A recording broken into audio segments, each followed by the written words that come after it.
గొప్ప కార్యాలు చేసే దేవుడు. ఇంట్లో చాలా సమస్యలతో, చాలా ఇబ్బందులతో బాధపడవచ్చు.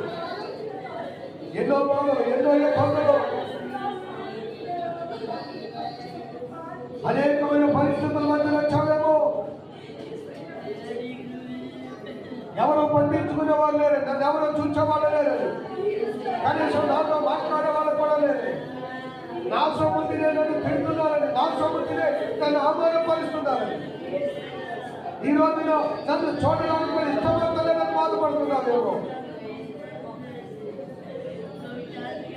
ఈ రాత్రి నా యేసయ్య నిత్యమైన దేవుడు. ఎవరు చూసినా, చూడకపోయినా, ఎవరు మాట్లాడినా, మాట్లాడకపోయినా ఆయన నిన్ను ఎడవని దేవుడు, నిన్ను మరవని దేవుడు. ఈ రాత్రి దేవుడు మాట్లాడుతున్న మాట ఈ జీవితాన్ని